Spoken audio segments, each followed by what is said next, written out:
Israel और Hamas के बीच Gaza में भीषण जंग जारी है। हमास और हिजबुल्लाह के भीषण हमलों के बीच इजरायल की राजधानी तेल अवीव में बीते 18 जुलाई 2024 की रात फिर बड़ा हमला हुआ।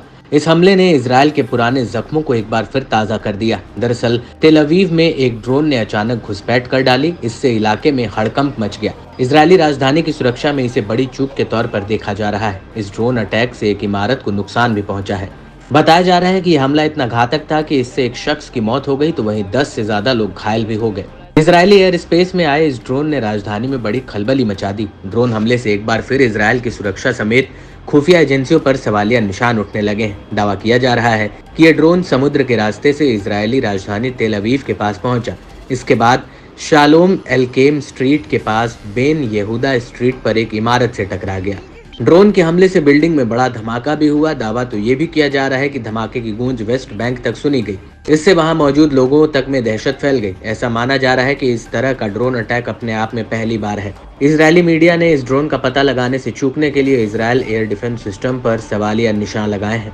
खास बात यह भी है कि तेल अवीव में अमेरिकी वाणिज्य दूतावास के पास होने के बावजूद ये बड़ी चूक हुई है। इजरायली राजधानी में हुए रातों रात हमले की यमन के हुती विद्रोहियों ने जिम्मेदारी ली। यमन आर्म्ड फोर्स के एक प्रवक्ता ने सोशल मीडिया पर कहा, ईरान समर्थित हुती समूह ने कब्जे वाले फिलिस्तीन में तेल अवीव को निशाना बनाया। लड़ाकों ने एक नए ड्रोन का इस्तेमाल किया जो इंटरसेप्टर सिस्टम को बाईपास करने में सक्षम है।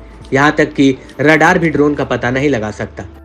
ऐसा दावा किया जा रहा है कि हुती समूह के प्रमुख की हालिया धमकियों के बाद ये पहला हमला है। सैयद अल हुती ने इजरायल को चेतावनी दी थी कि लड़ाके अपने सैन्य ऑपरेशंस को तेज धार देने वाले हैं। इसके जवाब में इजरायली सेना ने बताया कि शहर में अमेरिकी दूतावास ऑफिस के पास बड़े विस्फोट की जांच शुरू कर दी है। इसमें पता लगाया जाएगा कि एयर अटैक को रोकने के लिए इजरायल का एयर डिफेंस सिस्टम क्यों अलर्ट नहीं हुए। हम एक बड़े मानव रहित हवाई वाहन यानी यूएवी के बारे में बात कर रहे हैं जो बड़ी दूरी तक उड़ान भर सकता है।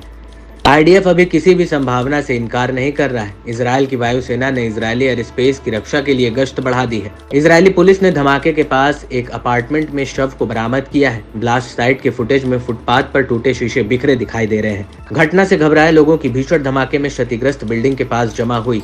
इसके बाद पुलिस ने साइट को सील कर दिया। इजरायल के विपक्षी नेता यायर लापिड ने ड्रोन अटैक पर नेतन्याहू की सरकार को आड़े हाथों लेते हुए कहा, यह हमला इस बात का और पुख्ता सबूत है कि ये सरकार इजरायलियों को ना तो सुरक्षा देती है और ना ही दे सकती है।